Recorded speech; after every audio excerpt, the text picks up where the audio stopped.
بھی، اس کی وصیت تمہارا رب بذات خود تم سے کرتا ہے، لعلکم تتقون، تاکہ تم لوگ متقی بن جاؤ۔ تو میرے محترم بھائیو، ہمارا منہج، ہمارا اصول کتاب اللہ، سنت رسول صلی اللہ علیہ وسلم، صحابہ کرام رضی اللہ تعالی عنہم اجمعین نے جس طریقے سے اس منہج کو سمجھا ہے وہی منہج ہونا چاہیے۔ نبی پاک صلی اللہ علیہ وسلم نے آگے آنے والے اختلافات کی طرف اشارہ بھی کیا۔ آپ صلی اللہ علیہ وسلم نے امت کے اندر بننے والی مختلف ٹولیوں کی طرف اشارہ بھی کیا، اور اس مصیبت میں، اس پریشانی میں، اس فتنے میں، اس آزمائش میں کامیاب ہونے والوں کو کون سا راستہ چلنا چاہیے، آپ صلی اللہ علیہ وسلم نے اس راستے کو بھی واضح کیا۔ نبی پاک صلی اللہ علیہ وسلم نے فرمایا فَإِنَّهُ مَن يَعِشْ مِنْكُمْ فَسَيَرَى اخْتِلَافًا كَثِيرًا، تم میں سے جو شخص آگے تک زندہ رہے گا بڑے اختلافات دیکھے گا۔ فَعَلَيْكُمْ بِسُنَّتِي، جب اختلافات ہو جائیں،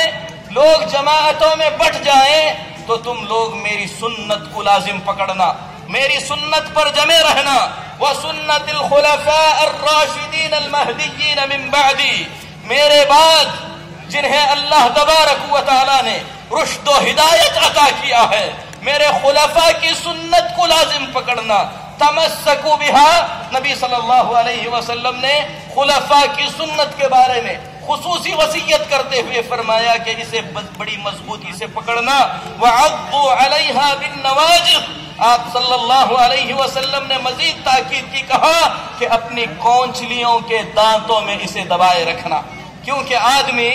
کسی بھی کپڑے کو، کسی بھی چیز کو اگر اپنے ہاتھ سے پکڑتا ہے، کوئی جھٹکے سے اسے چھڑاتا ہے تو خوف ہے کہ ہاتھ سے وہ چیز نکل جائے، لیکن اگر اسی چیز کو دانت سے دبا کر پکڑا جائے تو وہ چیز کبھی نہیں چھوٹ سکتی۔ تو نبی صلی اللہ علیہ وسلم اپنی سنت اور اپنے خلفاء کی سنت کو بڑی مضبوطی سے تھامنے کا حکم دیتے ہیں، اور مزید فرماتے ہیں وَإِيَّاكُمْ وَمُحْدَثَاتِ الْأُمُورِ،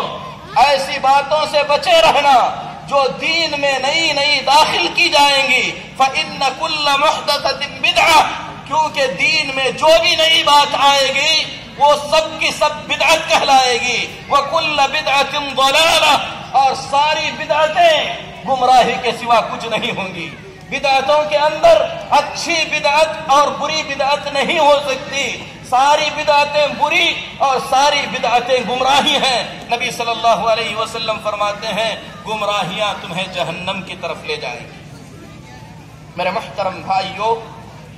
اختلاف سے بچنے کے لیے کتاب اللہ،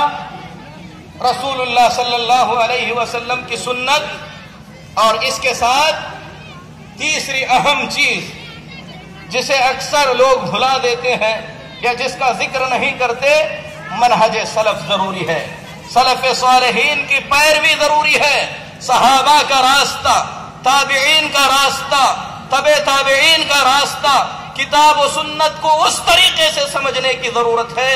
جس طریقے سے صحابہ نے سمجھا تھا، صحابہ کے شاگردوں نے سمجھا تھا، صحابہ کے شاگردوں کے شاگردوں نے سمجھا تھا۔ قرآن پاک میں اللہ تبارک و تعالی نے فرمایا وَمَن يُشَاقِقِ الرَّسُولَ مِن بَعْدِ مَا تَبَيَّنَ لَهُ الْهُدَىٰ، جو شخص ہدایت کے واضح ہونے کے بعد نبی کی نافرمانی کرے گا، وَيَتَّبِعْ غَيْرَ سَبِيلِ الْمُؤْمِنِينَ، آگے اللہ فرماتا ہے مومنوں کا راستہ چھوڑ کر کوئی اور راستہ چل پڑے گا، نُوَلِّهِ مَا تَوَلَّىٰ، وہ جس طرف جانا چاہے ہم بھی اسے اسی طرف لگا دیں گے، وَنُصْلِهِ جَهَنَّمَ، اسے جہنم میں ڈال دیں گے، وَسَاءَتْ مَصِيرًا، اور جہنم بڑا برا ٹھکانہ ہے۔ کتنی باتیں اللہ نے بیان کی، ہدایت کے واضح ہونے کے بعد نبی کی جو نافرمانی کرے گا، ساتھ میں اللہ نے یہ بھی بیان کیا مومنوں کا راستہ چھوڑ کر دوسرا راستہ چلے گا۔ کون سا مومنوں کا راستہ تھا؟ ابو بکر کا راستہ، عمر بن خطاب کا راستہ، خلفائے راشدین اور صحابہ کا راستہ، کیونکہ جب آیت اتر رہی تھی یہی لوگ مومن تھے۔ تو جس طریقے سے کتاب اللہ اور سنت رسول ضروری ہے، اسی طریقے سے کتاب اللہ اور سنت رسول کو سمجھنے کے لیے صحابہ کی فہم ضروری ہے، سلف صالحین کی فہم ضروری ہے۔ جس طریقے سے سلف صالحین نے سمجھا ہے اسی طریقے سے سمجھنا ہے، اسی راستے پر ڈٹے رہنا ہے۔ نبی پاک صلی اللہ علیہ وسلم نے مزید وضاحت فرمائی، کہا یہود 71 فرقوں میں بٹ گئے، یہودیوں کی 71 جماعتیں ہو گئی اور نصارہ 72 فرقوں میں تقسیم ہو گئے۔ وَسَتَفْتَرِقُ هَذِهِ الْأُمَّةُ عَلَى 73 فرقة، اور میری یہ امت 73 فرقوں میں بٹے گی۔ نبی صلی اللہ علیہ وسلم نے فرمایا كُلُّهَا فِي النَّارِ، سب کے سب جہنم میں جائیں گے، کیونکہ گمراہی کا راستہ انہوں نے چنا، کیونکہ دین میں انہوں نے نئی باتیں اختیار کر لی جس کی وجہ سے ان کی جماعتیں بنی۔ الا واحدہ، صرف ایک جماعت ہوگی، صرف ایک گروہ ہوگا جو جنت میں جائے گا۔ صحابہ نے کہا من ہی یا رسول اللہ، اے اللہ کے نبی صلی اللہ علیہ وسلم وضاحت کر دیجئے کہ یہ کامیاب ہونے والے کون ہوں گے۔ نبی صلی اللہ علیہ وسلم نے فرمایا من کان علی مثل ما انا علیہ اليوم واصحابی، آج کے دن میں اور میرے صحابہ جس منہج پر ہیں، جس راستے پر ہیں، جو اس راستے پر ہوں گے وہی کامیاب ہوں گے، باقی سب کے سب جہنم میں جائیں گے۔ تو میرے محترم بھائیو، رسول اللہ صلی اللہ علیہ وسلم کی اتباع کے بغیر صحابہ کرام رضی اللہ تعالی عنہم اجمعین نے جس طریقے سے نبی صلی اللہ علیہ وسلم پر ایمان لایا ہے،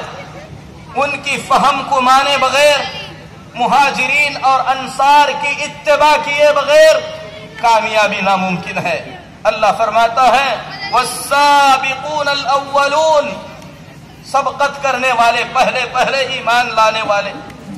مہاجرین اور انصار، اللہ تبارک و تعالی نے ان کا تذکرہ کیا اور آگے فرمایا والذین اتبعوہم باحسان، اور جو لوگ ان مہاجروں اور انصاریوں کی اتباع کرتے ہیں رضی اللہ عنہم ورضوا عنہ، اللہ تبارک و تعالی ان سے راضی ہے اور وہ اللہ سے راضی ہے۔ جو انصاریوں کی اتباع کرے گا، جو مہاجرین کی اتباع کرے گا، جو رسول اللہ صلی اللہ علیہ وسلم کی اتباع کرے گا، اللہ ان سے راضی ہو جائے گا اور وہ اللہ تبارک و تعالی سے راضی ہو جائیں گے۔ میرے محترم بھائیو، ان تمام باتوں سے یہ بات تو واضح ہو گئی کہ امت میں اتفاق اور اتحاد ممکن ہے اور اس کا صرف ایک راستہ ہے، اور وہ راستہ یہ ہے کلمہ لا الہ الا اللہ کو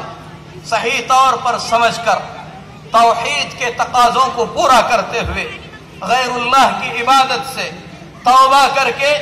سارے مسلمان ایک اللہ کے بندے بن جائیں۔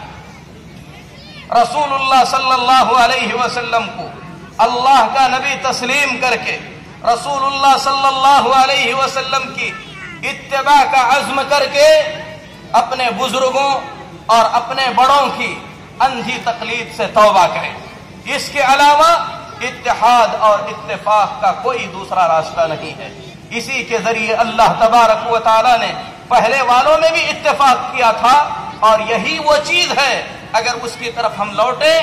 تو اسی کے ذریعے اتفاق ہو سکتا ہے۔ جو لوگ کلمہ لا الہ الا اللہ کے شرائط اور اس کے تقاضوں کو پورا کرتے ہوئے اتحاد اور اتفاق کے ساتھ زندگی گزارتے ہیں، طائفہ منصورہ سے جڑ جاتے ہیں، سلف صالحین کے منہج سے جڑ جاتے ہیں، ان لوگوں کو آپس میں متفق رہنے کے لیے، ان لوگوں کو آپس میں متحد رہنے کے لیے، ان لوگوں کو اختلافات سے بچنے کے لیے بھی رسول اللہ صلی اللہ علیہ وسلم کی کچھ تعلیمات ہیں جن تعلیمات کی پیروی کرنی ہوگی۔ سب سے پہلی چیز یہ ہے کہ آپس میں اہل توحید کو، اہل حق کو، منہج سلف پر زندگی گزارنے والوں کو آپس میں ایک دوسرے سے محبت کرنی چاہیے۔ اللہ کے لیے محبت کرنا، اللہ کے لیے دوستی کرنا، اللہ تبارک و تعالیٰ کے لیے دلوں کی رنجشیں ختم کرنا، اس کا کیا مقام ہے، اس کا کیا مرتبہ ہے، یہ کس طریقے سے ممکن ہے، اسے سمجھنے کی کوشش کرنا چاہیے۔